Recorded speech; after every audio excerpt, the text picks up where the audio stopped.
Hey guys, this is the wrap up. We had a couple technical difficulties. We won't say necessarily what happened. It was me. Okay, my mic wasn't working. No. It's good to have you guys here. It is almost 1 a.m. Eastern time, so we really appreciate you guys all coming through. This is the wrap up. Obviously, you can probably tell that by now. The Raptors Republic official post game live show. We've got myself, Sahal Abdi here, as well as Oren, coming to you after a game where the Toronto Raptors lost, unfortunately, 105-100, bringing the Raptors record to 27 wins and 39 losses on the season. Second game in LA, they played the Lakers Sunday night, Oren. This one was versus the Clippers. Someone said, why is Sahal on the right? I'm freaked out. This is part of the difficulties. No, we're just switching it up. You guys don't like me on the right? Okay. We'll switch it up. Maybe we'll put myself on the left. No. Oren, second game versus LA. Sunday night versus the Lakers. Big win. Lowry and Siakam obviously did great in that one. In this one, though, Lowry was out as well as OG Anunoby. The Raptors looked good in this game. And to be quite honest with you, Oren, I didn't expect them to win this game. And they were in it till quite literally the last minute, where Reggie Jackson hit a massive three. Paul George hit a big three in the last few minutes. It was honestly pretty, sad, because it felt like if there's one game that the Raptors probably should have won, it was probably this one, because it just felt like they were up the entire game. Well, and you missed the Jazz game. I'll tell you that right now. Okay. That was worse. That was bad. But yeah. Okay, that was bad. Okay. Yeah. And this game was kind of weird, Oren, because Kawhi Leonard wasn't all that aggressive with his shot. I still don't understand why he only had 6 field goal attempts in the game. He looked frustrated the entire game, finished with 13 points. He was a plus 20, though. So whenever he was in the game, the Clippers seemed to be doing something right. Siakam had a very strong game. Fred VanVleet had a very strong game. And then the rest was just spread out amongst many Raptors. I like Khem Birch as well. We'll probably talk about him later in the show. But I was just, going through the comments as we were getting prepared to go. And obviously with a game ending late, people are stressed out. I have my tea here. I was talking to my friend William Liu. I was like, buddy, I can't be drinking coffee this late. And I know me and Oren are tired. Everyone in here is tired. What would you suggest? And he goes, I have a tea every single game. So every single late night game. So is that I think that's going to be tea? Or is it herbal tea? It's caffeinated, man. Wow. But to be honest, it just makes me feel better. It makes me feel better because I don't know. Maybe it's just a placebo for me. I don't know. I just feel like maybe coffee doesn't. Yeah, if I had a caffeinated tea this late, I would not sleep that well, I think. Mm-hmm. But that's probably going to be me. I'll often have one at like 6 p.m. around there. Mm-hmm. I do have. I feel like the last Lakers game on Sunday night, I was just struggling. I don't know if you guys could tell. It's we're not used to, Raptors fans, Raptors writers. No one's really used to 10 p.m. starts. We get them like 4, maybe 5 times in an entire season, and it usually comes against the LA teams, the deep West Coast teams. So I'm not going to complain. I mean, the Clippers and Lakers are fun to watch. In this game, Marcus Morris turned into Michael Jordan, so that was unfortunate. And then Paul George had a pretty good game himself, with 22 points, 9 rebounds, and 4 assists. So, Oren, I'm going to let you talk for a bit. What stood out to you in this game? Did you not like, the Raptors' capitulation late in the fourth? Is anyone at fault?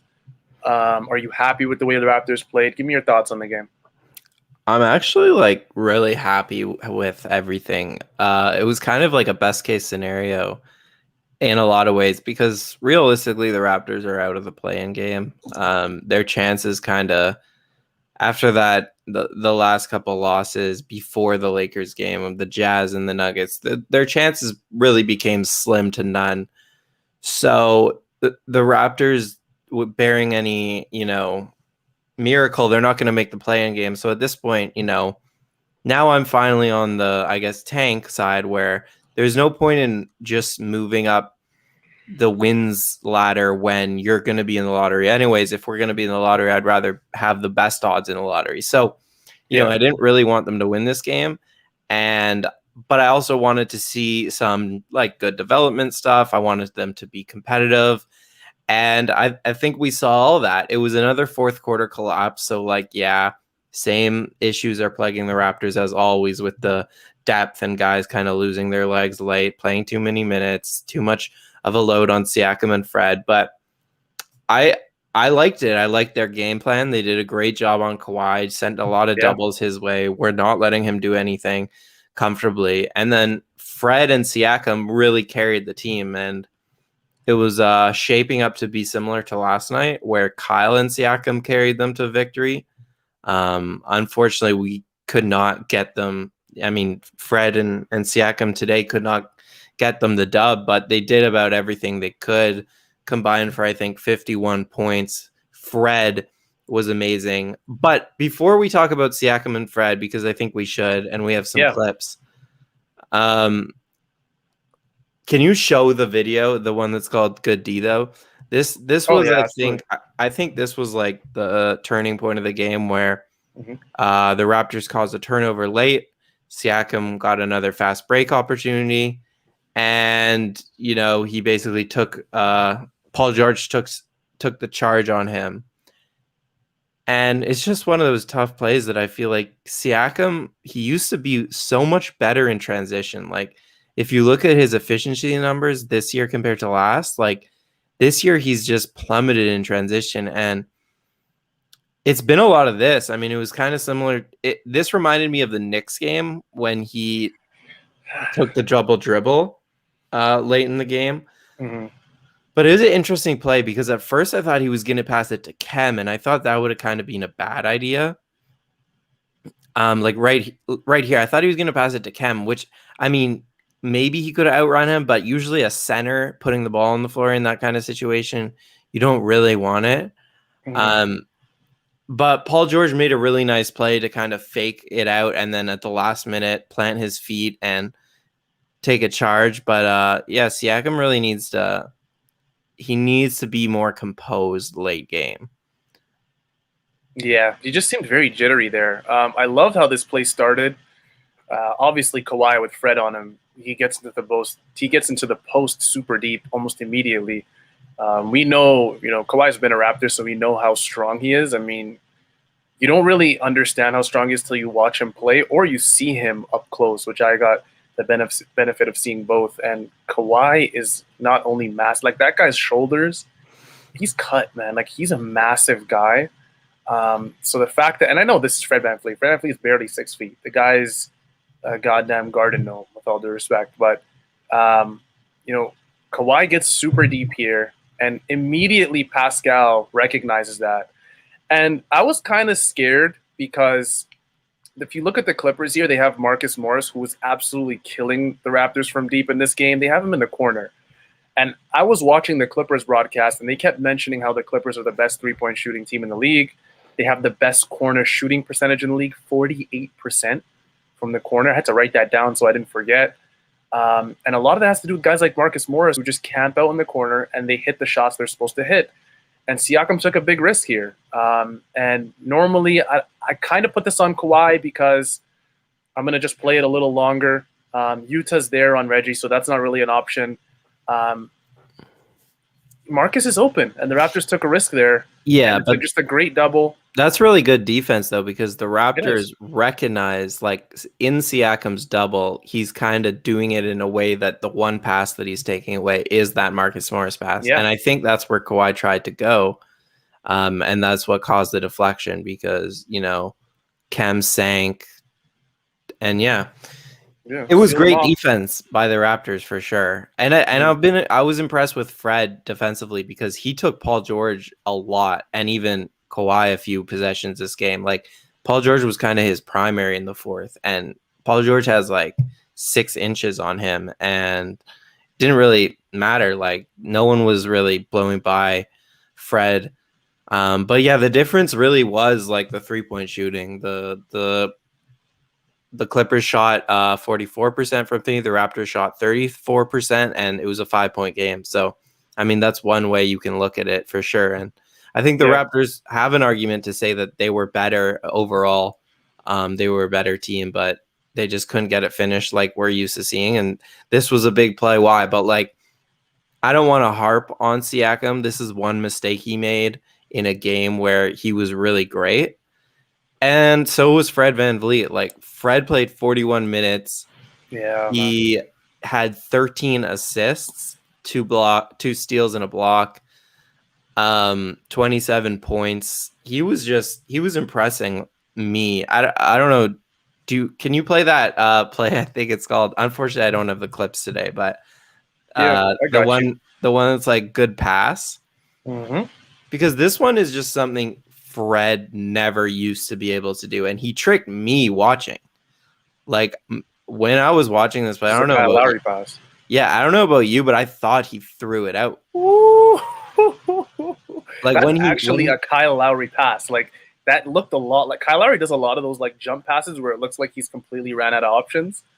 And the easy pass, or like the most likely pass that we would expect from Fred here, right there, as everyone starts collapsing, is the pass to Siakam. But you see Reggie Jackson's closing that off almost immediately. He leaves Khem Birch kind of on the free throw line. But at that point, the only correct option would have been a cutting DeAndre Bembry, who, again, or in this guy, is the best cutter, one of the best cutters on the Raptors, if not the best, other than maybe OG. He just cuts at the absolute perfect moments for guards like Kyle Lowry and Fred VanVleet. Like, this was a perfect cut. He could have just stayed in the corner there. But if he stays in the corner, you see Marcus Morris with the headband on. He maybe seals that off. Maybe he tips that.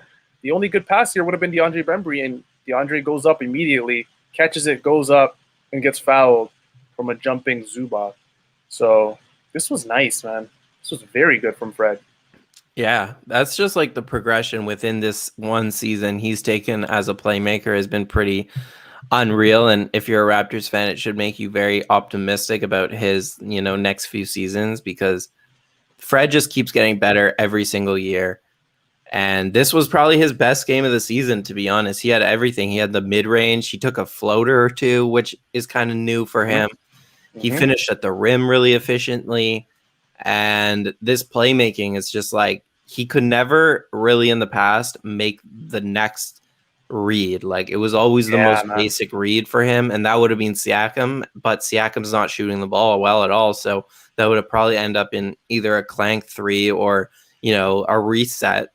And instead he finds a guy for an easy 2 points. And then after that, he also had the thing on Paul George where he blew by Paul George and got the and one, which was the other play I wanted to highlight from Fred VanVleet, who, he carried them. It was like Kyle. It was very much like watching Kyle yesterday or 2 days ago against the Lakers was watching Fred VanVleet today. And this that's not just go ahead. No, I was going to say this was just an ISO against maybe Oren, one of the best perimeter defenders in the league, or just overall defenders in Paul George. People have been giving their flowers to Ben Simmons all year, rightfully so, but people have been forgetting Paul George has been an elite level defender for 6, 7, 8 years now. So, I mean, the confidence in Fred to just take George here, size him up. Marcus is fine with leaving Paul George on an island like that and just blows past him with the finish, with Zubac literally crushing him and somehow still complaining about the foul. I don't understand that at all. Let me watch this again. Yeah, no, I don't understand that either. It was very clearly a foul. Like, he just jumps into him. He jumped into him, yeah. And then he's like, "What? You're calling that on me?" And Kawhi just looks to the ground like, "Oh, Lord."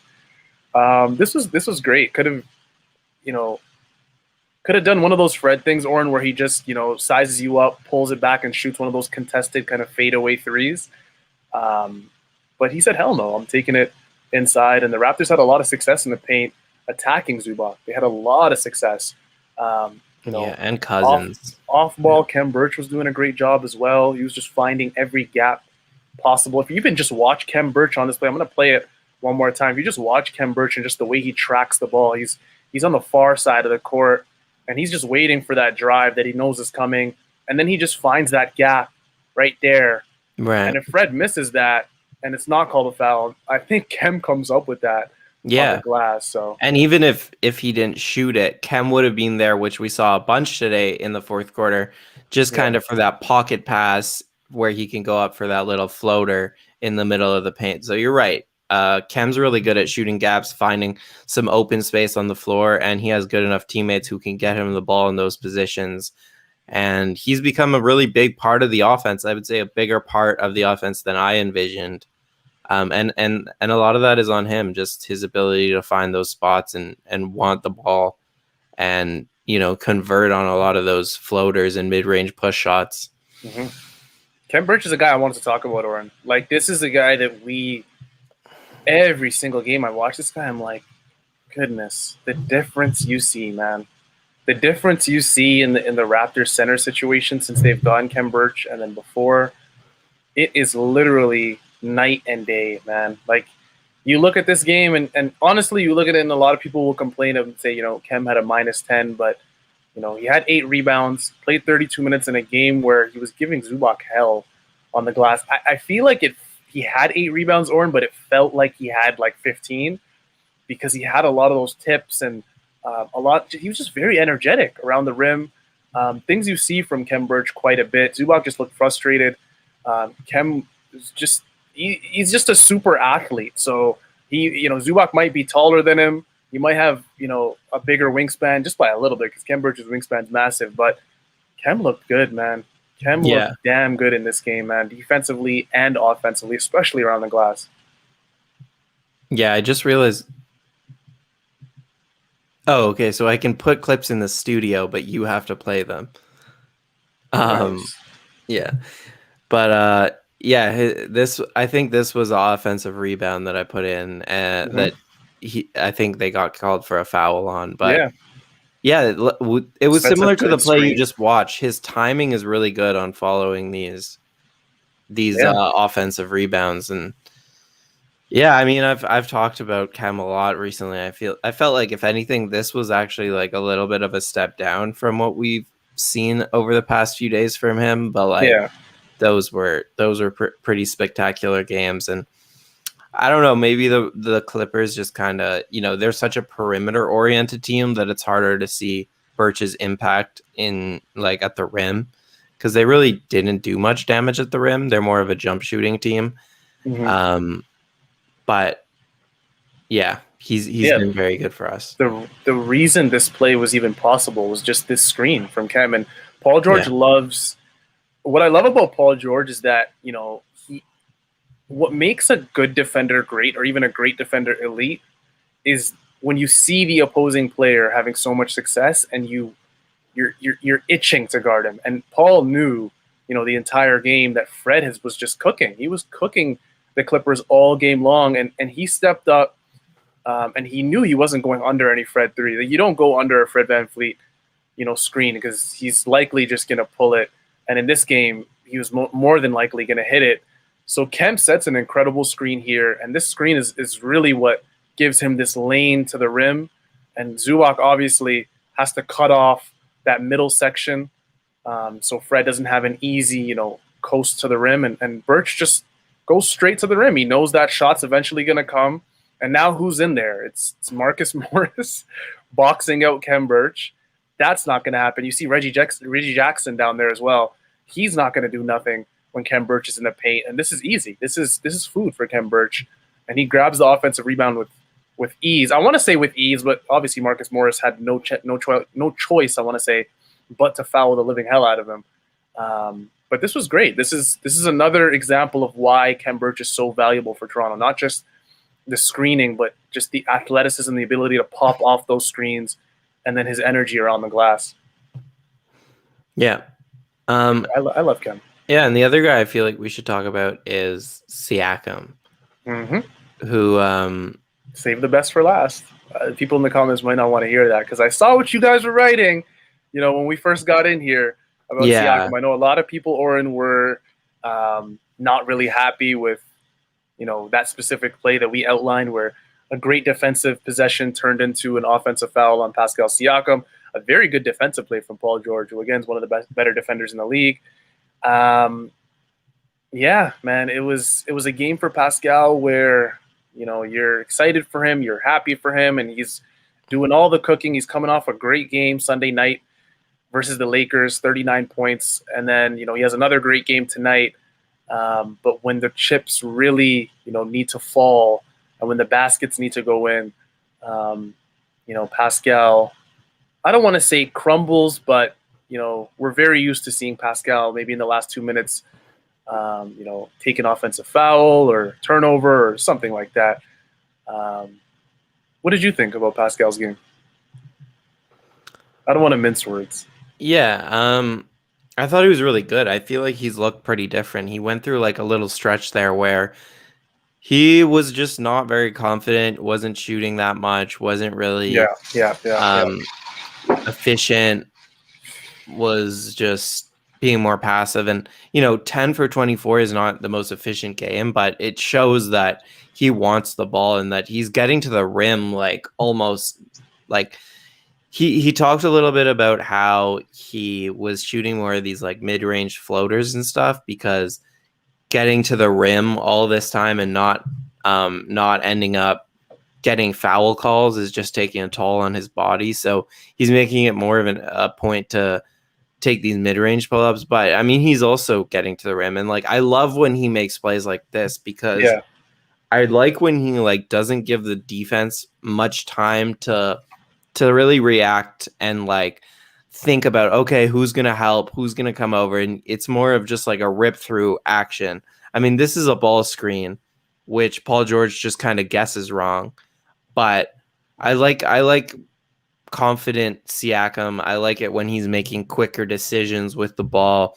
And like people want to be mad about the mistake that he made with the charge. And that's fair because it's happened too much this season where late in games he makes a mistake. But at the same time, for the majority of the game, I thought he was really good. He had 3 steals. Yeah, like offense was one thing. He had 24 points and was really getting past Paul George whenever he wanted. And you can see Kawhi pretty mad on that play. But defensively was really the impressive because he was on Paul George or Kawhi the whole game. The whole game he was on one of those two. And the whole reason the Raptors played so well was I thought they kept guys in front of them. Like, the Clippers are a jump shooting team, but they want to drive and kick, and the Raptors just didn't let them get past them in the perimeter to set up those easy outlets, and that's why, like in the first half, especially, the Clippers really struggled to score. So Siakam definitely, like, I feel like, I don't know, maybe tell me if you agree with this. I feel like when he's good offensively and when he's like having a good scoring night, he also is good defensively. And then I feel like the nights where he's like not shooting well offensively and he's passive, I feel like those are the nights where he's getting blown by more on the defensive end. 100%. I feel like Pascal's game, the word I use most is confidence. And when you see it offensively, you're going to see it defensively as well. It's like he picks himself up with one side of the ball. He could be playing really, really well defensively. But I think offensively, specifically when he's doing really well offensively, efficient, getting to the rim like he did it on a really good defender in Paul George, really at will the entire game. This is a guy that it translates. It translates over to his defense, and you saw it in the earlier clip that we played versus Kawhi Leonard, and cuts him off completely. Kawhi doesn't have that corner pass, and it turns into a turnover, and for the Clippers. And obviously that play didn't finish the way Pascal probably wanted it to finish. But this isn't a game I think you can really say is Pascal's fault. Like, because as much as you want to say that last offensive foul is on him or whatever it is, Stanley Johnson and Utah together were a minus 28 on the court. Fred was a +1. Pascal was a -4. And Khem Birch was a -10. So, if there's two guys you probably just don't want to say anything to in the locker room, Oren, it's probably Fred VanVleet and Pascal. The bench did what they could. I liked what I saw from Jalen Harris. He didn't miss a shot. Today he was 4 for 4. He had 11 points. So I liked what I saw. I mean, the bench, you can't really ask for more. Yeah, I just added it. This up. 17, 18, 25. 25 bench points. I just added a clip of Jalen Harris. I loved what I saw from Jalen Harris, and that's what you need. You need this from Jalen. I don't know if he Stretch the wears floor. his shorts high or if he just has really like long legs. You know, he looks like a gazelle. I think it's his He looks shorts are like a high. track athlete, like the way his body is Yeah, shaped. But yeah, no, Jalen Harris was also very impressive to small me. This torso. was really our first time actually getting to see him like in significant non-garbage time minutes, and he Hmm. shot 4 for 4, 3 from 3-point line, had the Hmm. most bench points on the team. Um, and like it's still hard to get a good feel on him for sure because it was not a lot of minutes and not a lot of stuff to go off, but obviously he's a good shooter. Obviously he's an athletic guy with some burst and some punch, and um, defensively he doesn't look out of place either, which is nice. But I guess it's just what is he doing when he's not spot up shooting? Yeah. What kind of offense does he have? Is he going to make plays for his teammates? Is he going to blow by guys and kick it out? Like that's what I'm yet to see from him. But in terms of the spot up shooting and the defense, it's both pretty good. And uh, I'm excited to see him a little bit more in these next 6 or 7 games to end the season because that's what it looks like it's going to happen. Yeah, it looks like his minutes are steadily going to increase. Nick Nurse knows that the play-in just isn't there for Toronto this year. The Wizards, the Raptors are actually facing in a couple days. Well, now tomorrow, I guess you could say, because hey, we're live at Oh, what yeah. is it, 1:12 in the morning on a Wednesday, Eastern time. So they are playing technically the Wizards tomorrow, Thursday night. And they've been hot. They've been maybe the hottest team in the league. So I don't No, know. but Things the aren't looking too Raptors are great. going to win because it would be the most Oh, typical Raptors thing to do to win and make it close. You know, like yeah. they win the games that they just shouldn't win, and they lose the games that they just shouldn't lose. So if I want Lowry and OG back. Um, I feel like what's going to happen, Oren, is we're going to get maybe both of them and then have Fred or Siakam sit. But I think a day in yeah, between, which is technically, again, today, Wednesday, to rest is enough for both guys. OG was out for rest, if I'm not mistaken, right? Or was he injured? yeah, I don't know. I think I didn't catch the injury report. yeah, I think it's the same stuff with Kyle and OG. I think it's like what is it with OG? A hip thing? I don't even really. I We'll don't just know. say, Honestly, though, it's tanking. Let's be honest. yeah. We're tanking. Like, Let's be honest with that. it's Yeah. not that we're tanking. It's that, like, the season is so condensed and the Raptors are just like, what is the point in risking this for, guys that could get injured if we play them when these games are kind of meaningless? And in fact, like, losing probably will help us more in the long run. I think that's where the Raptors are at. And I think that's where all of us need to transition. Like I'm Yeah. ready to go into the tank mode and maybe start talking about some draft picks in the next few episode or some draft guys. That We're gonna kind have of to turn stuff. this into the draft up, the wrap up Yeah. draft up. I mean, especially if they lose to the Wizards, then it's literally going to be mathematically impossible. So Yeah, then the for games sure. will really be meaningless, which they pretty much are now. It's just not technically. Comments are saying it's a calf sprain. So, and I've had that before. Calf strain, calf Mm. sprain. I've had that before. Not all that fun. So if it is that for OG, I don't know if we'll see him Thursday night against the Wizards. I'm No, excited, but man. it's the Like same this thing is. he's been getting rested for the past Oh, like okay. 2 weeks So they're on just and off. listing it as a okay. Yeah, it's like maintenance for his calf strain. It's not a new thing. This game was. But yeah, it's was also I just remembered from the comments, Gary Trent and Chris Boucher also both out for injuries. yeah. Like, A lot of people are forgetting about Chris Boucher, man. yeah, I'm forgetting about Gary Trent too. But yeah, like the Raptors are it's weird. It's weird because I'm just used to seeing this bench because it's been so long with all these injuries.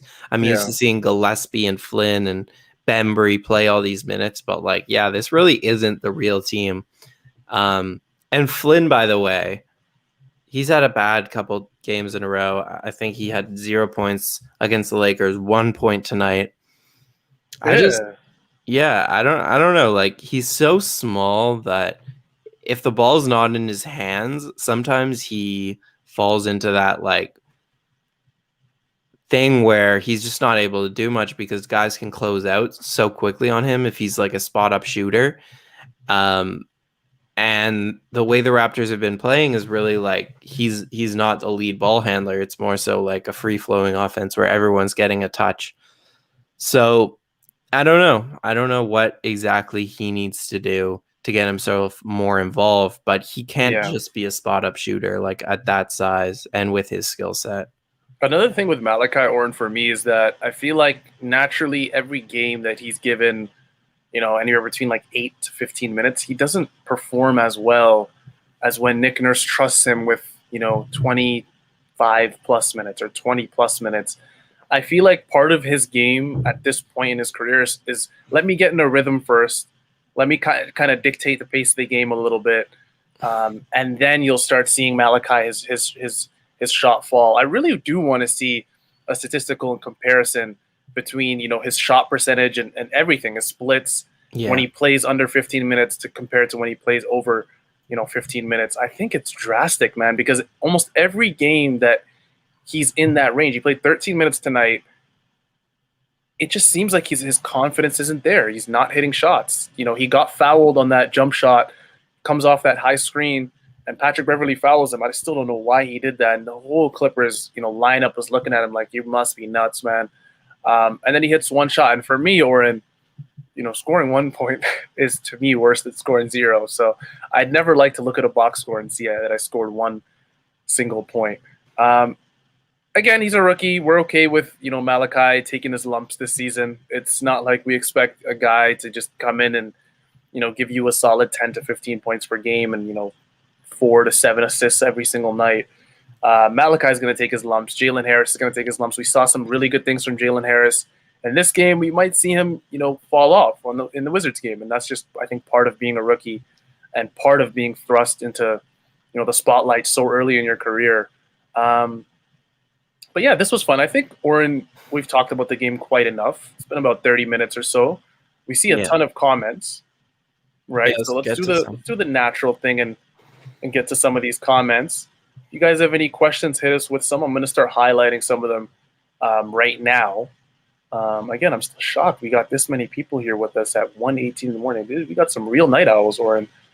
I feel like this is prime YouTube hours, Like, oh, this is it? Yeah, for me too. That's true. Yeah, for me too. When you're just really looking for some last minute content, you're like, "Good, I need some shit, man." And you go on YouTube. Need that. And we are people's shit. We're the drug. I am the drug. No, I'm just we got a lot. A lot of it's just discussion in the comments. We got, one of the nicer comments, Oren. How you doing, boys? We're doing good. I don't know. I'm doing good. I don't know about Oren. I know we're both pretty tired. We're not used to doing this late, but not bad. We're here for you guys, so not bad. I got a vaccine appointment on Friday. I don't know if I told you that. So. See, this is where we would need like a soundboard to just like to just boom, boom, boom, boom, boom. Yeah. So I'm happy about that. Otherwise, my life has literally not changed in the past like 6 months. So when people ask me if I'm good, I'm just like, or like, how are you? It's just like, I'm the same. I'm just what I've been for months now. Yeah. There's nothing interesting. I get, until my hair is cut, that's how I'll have changed. Okay. Yeah. Okay. I love that. I need to get a haircut too. I let my stuff grow a little too long a month ago. And who knows, I might go bald with the way my hairline's going. You know what we could do? Yeah. Oh, I feel like, we kind of answered this question. We did. How do you feel about Khem Birch now? Fred VanVleet and Khem in the pick and roll looks great. Yeah, we showed a couple of clips earlier of, Fred looking much better in his playmaking role. And then Khem Birch doing really well in this game. They're both guys that are growing as players. Fred, I think, is in year 5 or 4? 5? 4. Khem, I'm not sure. No, Fred. Fred is in year 4? Yeah, I think 4. I think he's in year 4, if I'm not mistaken. But he looks like he's squarely in his prime. So this is the type of these are the next few years in Fred where you want to see him like adding things to his game. I think we've seen almost the peak of what Fred can do. We know what type of player he is, but this is where, just because a guy's reached this peak, I don't think he's done everything. We saw with DeMar DeRozan where he was a perennial all-star, and then he just out of nowhere, improved his dribbling package to the point where you couldn't recognize him anymore. Improved as a playmaker. Now you watch him on the Spurs, and he's damn near running PG for the San Antonio Spurs. So Fred, I'm excited for him. I'm excited for the progress he's shown thus far this season in a very, very strange season, to say the least. And then Khem Birch coming in with all the circumstances, everything against him, hopping into a team that doesn't even have a home, getting thrust into 30-plus minutes a game when he was getting what with Orlando. I don't even know if they were playing him. No, he wasn't playing. Them. Yeah, he wasn't even playing. They were going young with Mo Bamba and some of the other bigs. But shout out to Khem. They're both doing a great job this year. I know we got a lot of comments coming in now. Yeah. And let's go to a draft question, Ord. I'm going to let you handle this one since I saw this one. So I can't say. If I tried to say, I would really be bullshitting.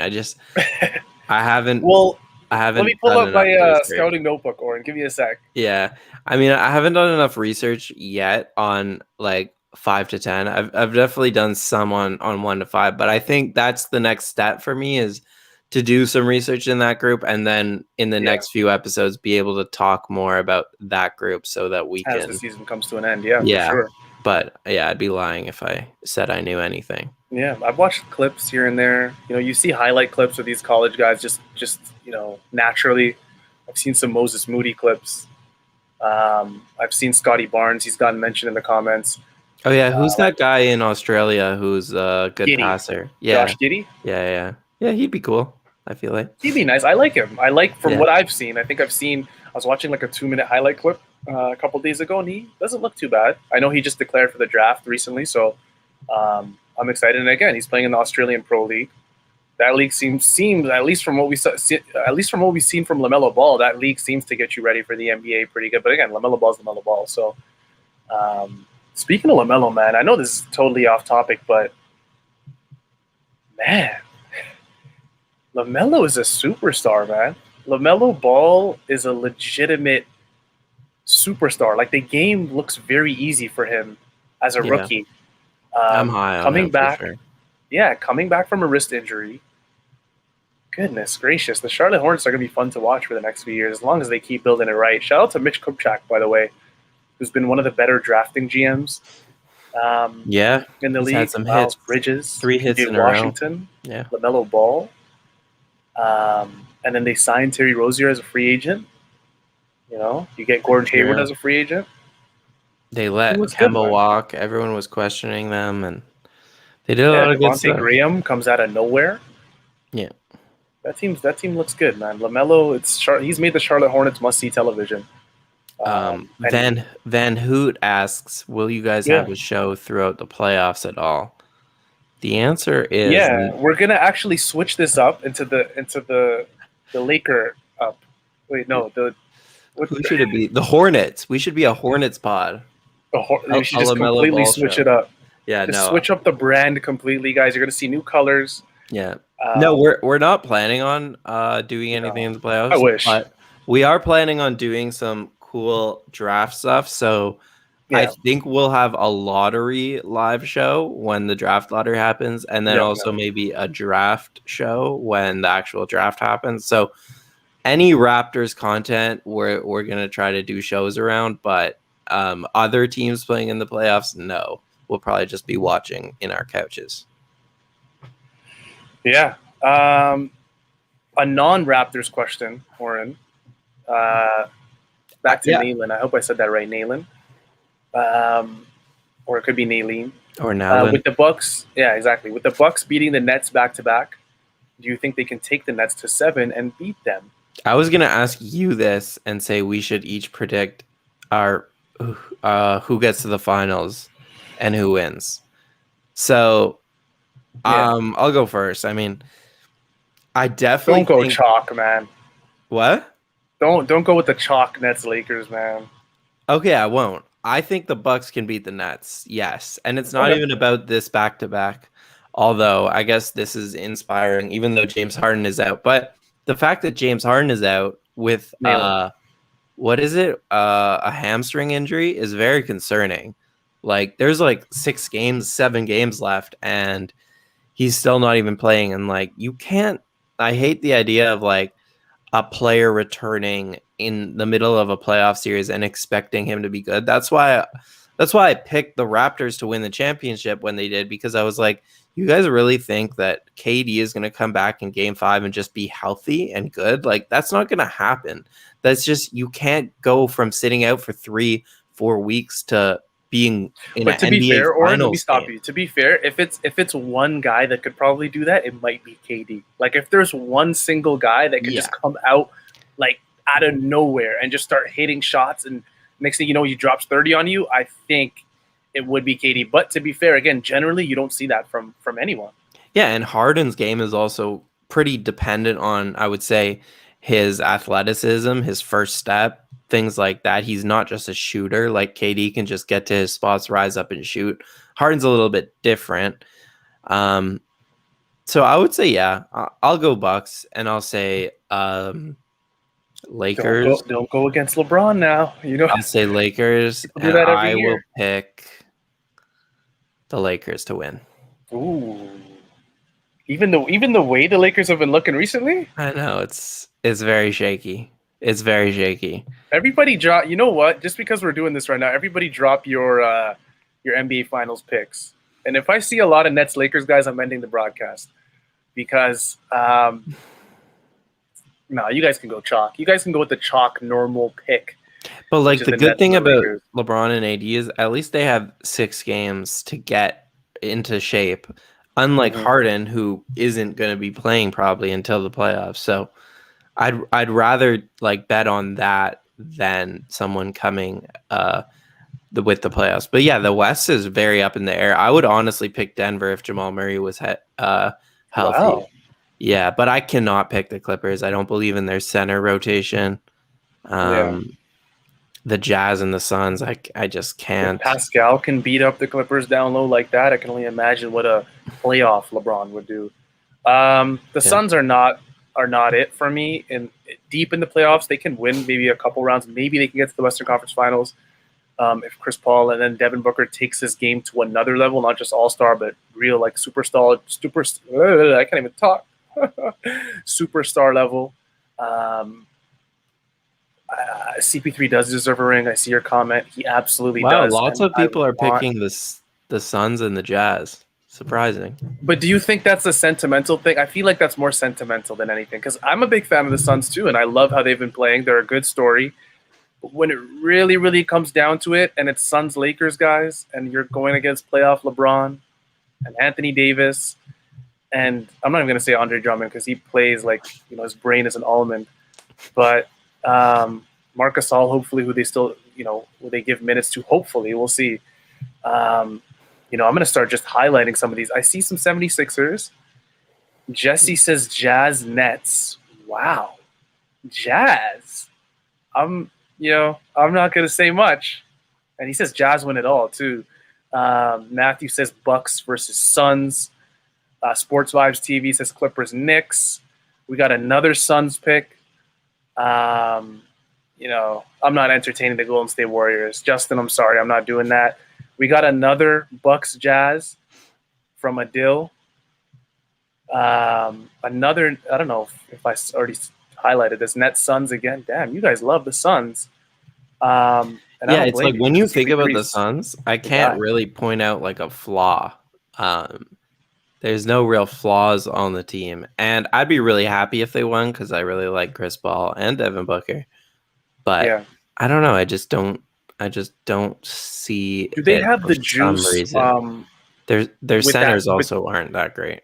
Do they have the juice though, Oren, in that 5 to 8 spot on their rotation? Like how the Raptors when they won it all, they had Fred, they had Norm.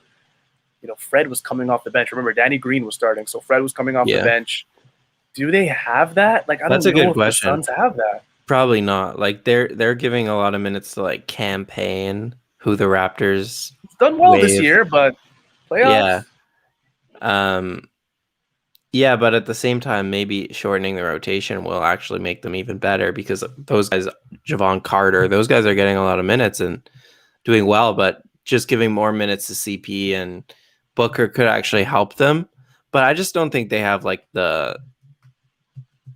maybe it's the wing talent, maybe it's the star power. I don't know.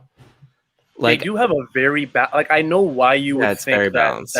yeah, it's a balanced roster, man. Like you got, I said it before, one of the best three and D players in the league in Bridges. You got Cam Johnson, who's playing like a really steady number 4 for them, or 4, I should say, not number 4. Yeah. Aiton, who's They're he was young though. I think they're that's good. another thing for me. This is all those guys you just named, their first rodeo in the playoffs. They're all like 16 years old, with high school Yeah. lockers. So it's just like usually the first time in the playoffs, guys just like don't play that well. It's like you just need more reps in those situations to go far. But I mean, Devin Booker's also like a different breed, so maybe it won't matter for him, and he'll just come out firing his first playoffs. But Yeah, I'm I didn't even excited for the say playoffs. I didn't even say Oren, who I thought was going to make the finals. And honestly, I Yeah, was going to go Nets Lakers because I feel like that. Like, first of all, guys, I'm not going against LeBron. That's number one. Like, this guy's been in the finals every single year, you know, since Devin Booker was a child or whoever you want to say. I wasn't even it. And I'm not even gonna say it. That'll get us demonetized. LeBron's been in the finals for a very long time. He's the best player in the league. He is one of the best players of all time. And when he's healthy, which he's not right now, and a lot of people are mentioning that in the comments as well, LeBron and AD aren't themselves, which is true. But I'm still not going against LeBron. I'm not, because I've seen playoff LeBron over and over and over again, and I'm never going against that guy until I see a massive drop-off, which I haven't seen from LeBron. Maybe you could say you've seen it because he's injured in the last week, but is that fair? Small sample size? I don't know. I'm picking Lakers. And on the East, I'm picking. Will you guys hate me if I say the Nets? Can I go against Kyrie, Harden, and Durant? I'm not even worried about Blake and those guys. Jock though. Okay, fine. I'm gonna go Lakers, and I'm gonna go 76ers. See, I don't believe in the Sixers. I don't either, and the only reason I said that is because I don't like the Bucks. There. That's honestly the only reason why. Yeah, like I like Joel Embiid a lot, so I would be really happy for him. Ben Simmons not so much, but I just don't believe in their talent outside you know what's of Embiid. crazy? You know what's funny? I can see the Heat, like a team like the Heat, beating the 76ers in the playoffs, and I'm not even exaggerating with that. So it would be funny. Yeah. Yeah.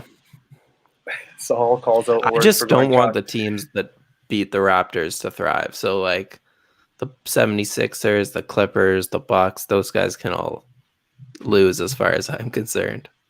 Okay, just remember when the Nets are in the finals, I called that. It's just Oren forced me to go 76ers. So. And when the Bucks are in the finals, I called that. You'll go Bucks. What other questions do we have? Do we have any other questions? I feel like it's just turned into a whole finals debate now in the comments. People are saying they love the Suns, any team but the Clippers.